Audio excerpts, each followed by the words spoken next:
Good afternoon and welcome to the Shamblin Showdown. I'm on here today with the man himself, Clay Collins, the Rhino. Just kidding. Yeah. Big kidding right there. Ain't nothing Rhino about this guy right here. So that's for sure. Maybe your treasurer, Richard Burnett. Maybe can we call him a Rhino? I'm trying to convert him. You trying to I'm doing my best. Yeah, it's hey, everybody's got to have a mission field. You know what I'm saying? You got to have a service act every year, and this is a big one I took on for sure. Yeah. I appreciate you having me, man. Well, thanks. It's like the Rush Limbaugh. Yeah, that's Cleveland, right. Tennessee, right here. Yeah, I wish. Well, we appreciate you coming on. So, how's everything been going on the campaign for you right now? It's going well. I mean, I think people ask me that all the time. The thing about campaigning, you just feel like you're just throwing it up against the wall. You see what sticks, and hopefully a lot is sticking. We'll find out for sure May 4th, the day after the election. So make sure to vote May 3rd.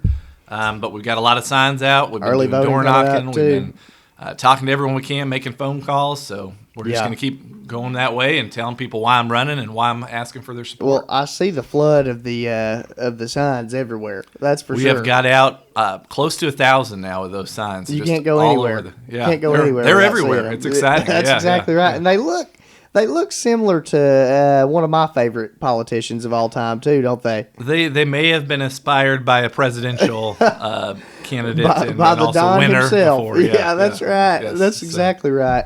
So when can folks start early voting? Do you know that's so early voting, I believe it starts April. It's either the 12th or the 13th and goes through the 28th. I think it's 13th through the 28th. Yeah, and a lot of times around here, the races are won in early voting. Right. That's the time to go because you don't have to stand in line. You don't have to worry about it. Go any time of that 2-week period and get it done. Yeah, and it's crucial to get your point across before early voting, right? Because, right. When we're trying to reach as many people as we can before that April day. Are they going to have any debates or forums for your race? So on this Wednesday coming up at the Elks Lodge for the Republican women here in Bradley County at their lunch, we're doing a forum with me and my two opponents, and we'll each get, I think, 10 to 15 minutes to talk kind of about our vision and what we're doing and why we're running. So should be a good time. So awesome. Well, tell us a little bit about why you're running. I know you came on before, but in case people, folks that haven't heard that are listening in here. Sure. So I was a prosecutor here in Bradley County for the last 6 years, tried everything from DUIs up to first-degree murder cases,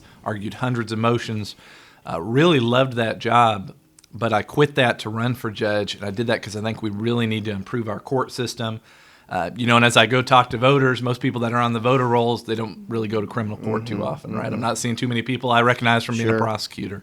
But what's happening right now in Bradley County is that the court system, a lot of times, everything has to go through Sessions Court. That's what I'm running for.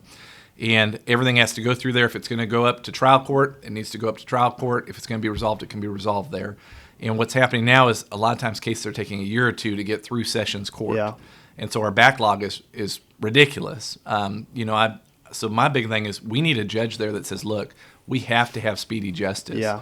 The Sixth Amendment guarantees the right to a trial and a right to a speedy trial. And when trials are taking about 3 years right now to get it to trial, we need someone in there to say, look, we got to fix that. That's not very speedy, is it? It's not very speedy. And it doesn't matter if you're accused with a crime and your life's in limbo for 3 years or you're the victim of a crime. And that was one of the worst parts of being a prosecutor was having people come to court and sit there all day and try to get their case called just to have it continued. What about like a split docket?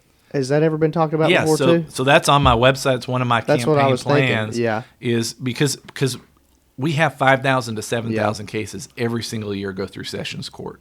And that's a lot. And it's easy to get behind. It's easy to say, I'm tired today. I'm just going to start continuing stuff. But what we need to do is we need to break the docket down into morning sessions and afternoon sessions. And that way, if you're in the morning, your case gets heard before lunch. If you're in the afternoon, your case gets heard after lunch. And you don't have to sit there all day because we have a lot of folks that come and they waste all day sitting there waiting for their case to get called up. Police officers, too. And that's a big thing. I talked to 2 police officers at First Baptist. I go to First Baptist, and this was just last Sunday, and they're both quitting. One's becoming a firefighter, one's going to TVA, which are good jobs, but it's one of the big factors in making that decision, other than just being a police officer, is a very tough job, obviously. Sure. But they said the court system. You have a lot of times officers work all night come to court at 9 a.m. just to sit there till 2 or 3 in the afternoon just to have it continued. Yeah. So my big thing is, look, every case has to be heard in sessions court in 3 months or less. We have to split dockets down.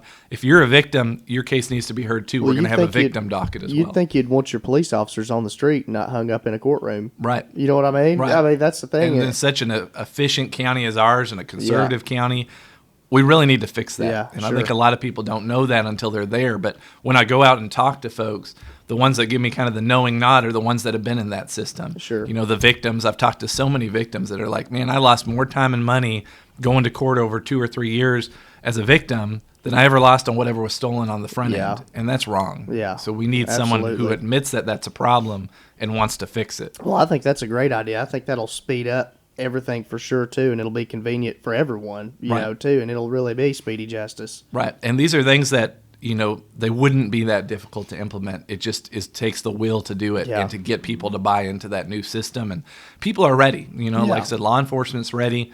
I've got tremendous support from law enforcement. I think the clerk's office is ready for a little bit of a change and making it more efficient.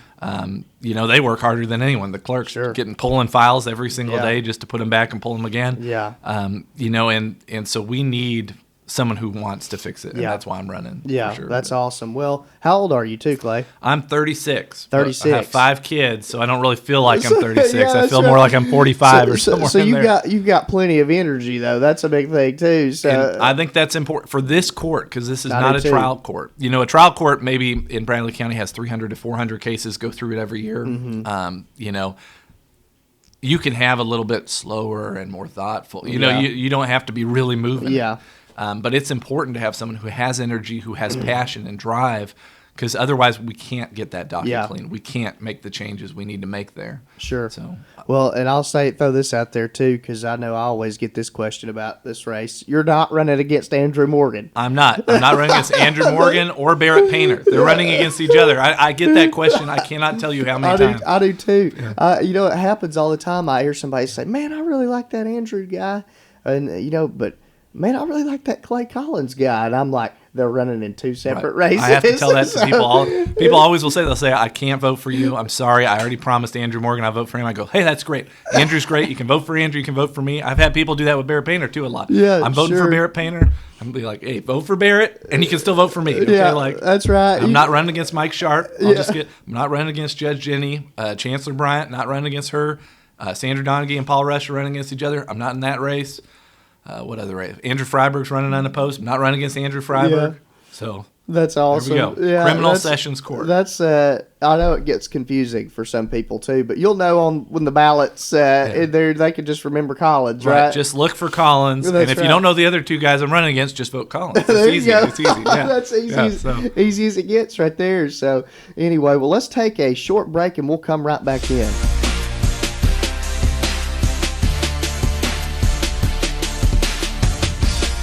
We're back here on the Shamblin Showdown with the man himself, Clay Collins. So if you missed us before the break, we were discussing a little bit of everything there. But let's dive in a little bit nationally right now, Clay, because I know that you never hide your opinions on Facebook, too. That's for sure. That's correct. Anywhere you go. I don't. Running for judge is difficult because you're supposed to hide some of that, and so I have. But yeah, you can go back on my old Clay Collins Facebook page, and you can see what I stand on pretty much everything. Yeah, well, you work for various pro-life groups. I mean, it's no secret where you stand. Yes, that's right.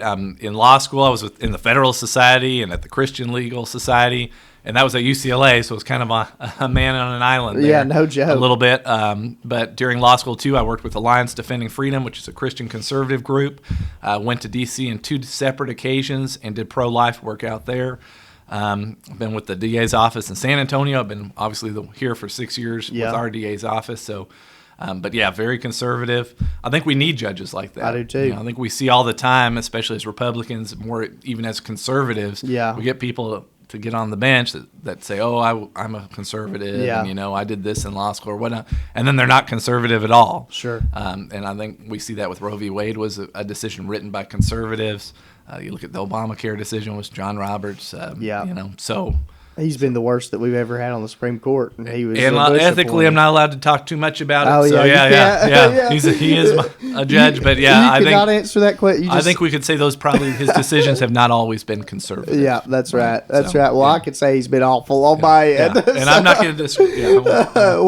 Let me ask you this here. So right now we're in a crisis with Russia and Ukraine. You think Russia's going to invade?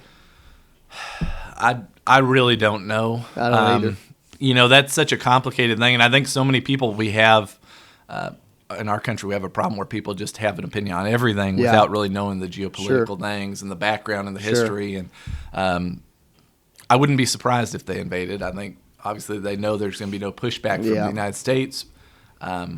Maybe they're flexing their muscles, but who knows? Who knows? I mean, I think China is just as worrisome. What are they going to do? When are they going to really expand their global power? Sure. And the biggest thing, too, geopolitically to me, is the dollar falling off. I mean, I think once the dollar quits being the standard for the world, we're in big trouble. Well, investors right now are parking their money in anything they can park it in that they think can beat inflation. You know what I mean? I heard a situation yesterday. People are buying apartment complexes with negative cash flow, so they're losing money on them. Right, just to have something other than the dollar to lean back into. Yes, because they want to be able to beat inflation somehow, some way. And I've never heard of somebody buying an apartment complex for negative cash flow. Yeah, just to beat inflation. But I mean, I'm like, good Lord, I don't blame them. It doesn't give you a positive view of what's coming in this country. No, it does not. It does not, and it's insane. I mean, we're right now. I think it's crazy that we're fighting all these various. I guess you would call them. Just social issues. Everything is offending everyone, and we've got Russia about to go into Ukraine, China doing who knows and what. The dollar plummeting in value. Crapping out. It's like, when are we going to focus on the real issues? You know what I mean? Right. So, I agree with you, and I think, I mean, gas is gonna cost us $5 a gallon before. Like long. I said, I've got 5 kids, and feeding them. They say inflation's 7%. There's no way that it's only gone up 7%. It's gone up hundreds of dollars for our family. Stuff's going up like $2-3 a week. Right. It's And they're shrinking the size of stuff too. Just notice when you go look at the size of food container, it's always smaller. Absolutely. Look, the price might stay the same, but they've cut it in half. So. Well, that's the thing. I was buying some water bottles the other day. I have to buy a bunch of water bottles every week, and gotta hydrate. Yeah, that's exactly right. Important. And I usually buy 4 cases, and it was $25 usually, and I always knew what it was. And it's up to 27 now. Yeah. And it'll be up to 29 next week. It's like it's just crazy. An incremental. It's crazy. Yeah. And we're slowly seeing America just kind of fall off. I know. That's the thing. And we've seen a lot since January of last year. Yep. That's exactly right. Think about what happened in January last year, I know. Right? As far as changing in the leadership. Yeah. Is Trump going to run again? I don't know. I think he will. I think he'll jump in there. I do too. I think he's got it locked up if he decides to do it. Well, and again, as a judge, I can't endorse any candidate or anything like that. But well, I can say I think that I think he'd have a good shot of winning just because of the way the country has gone in the last year. Sure, and we've seen night and day kind of how Clay, that's you're going changed. to have an attorney to come in here. I know they're going to have to clean it up for me. Clean it up, yeah. Well, let's dive back into a little bit of your race here. I always like to get Clay's opinion on the national issues because before this race, you could definitely. I tell you, that's the hardest thing about running for judges because I do love to have opinions on it, and I do, and then you got to kind of couch it. So, well, you got to follow the rules. You got to do it. You got to follow the rules. Well, let me ask you this. So, how are we feeling right now? I think there's a lot of enthusiasm around your campaign. What are you feeling from the Collins camp? I think we're in good shape. We've got billboards that just started up. I think we're going to do some radio things with Steve and them and get that kind of advertising going. But we're just going to keep running like we're behind. Yeah. I think that's the key. You talk about national politics. I think that's what Trump did to beat Hillary. Yeah. He just kept running like he was behind, and then she wasn't going anywhere at the end of that campaign, right? So we're going to get to as many people as we can get to. I've taken as many calls as I can take. I've been knocking on doors. I've been getting out. I go to every single coffee thing I can get to. Yeah. I told my wife I'm going to have more coffee in me over the next 3 months than I've ever had in my life. I'm going to coffee luncheon, coffee brunch, and coffee this. But we feel very good, and I think there's a lot of people that are ready for a change in that court. Mm-hmm. A lot of people see the problem of delayed justice. Because right now, And I'll just tell you briefly, when I was a prosecutor, I would file motions to revoke bond all the time. And that what that basically is if someone gets out on bond, right, for a crime, they're entitled to a bond until you're proven guilty, but then they go commit new crimes. Every other county around here, Polk County, McMinn, Monroe, those judges, most of the time, they will revoke a bond if you keep committing crimes. Out here, it's pretty routine. You just get bond after bond after bond.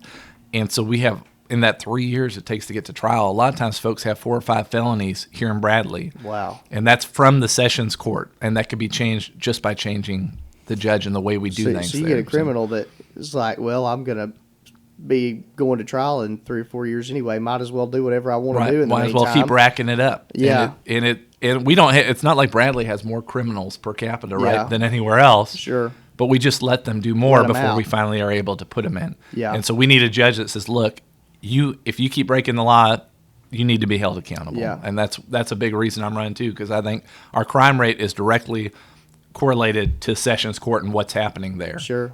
Sure. But, well, it sounds like you've got a lot of answers to a lot of things that need looked into. That's for I hope sure. so. Yeah, I do. I definitely do. Well, where can folks find you at before we wrap it up? Sure. Today? So my website is voteclaycollins.com, and also you can find me on Facebook at Vote Clay Collins, and you can also go look at my personal page. It's a public page. It's been public. You can go see all the views that I can't talk about anymore, but you can go back and look at my timeline about abortion, about gay marriage, guns, anything you want to look at where I stand. Sure. You can go back and do that. Sure. Well, let me ask you this: are you still passing out yard signs to folks that want one? I am. We have about 150 left. So they're in limited supply. Limited supply. So get them before. I can't promise it to you. You got to get it before they run out. Yeah, limited supply. And I don't think we'll be buying any more. I think once we're done with the signs phase, we'll be done with it. So. Sure. Well, let me ask you this: is there anything else you want to say before we hop off here today? I would just ask everyone for their support and their vote. I definitely want to make a positive change here in Bradley County. I think we need to fix that court. We need to get our justice system running smoothly.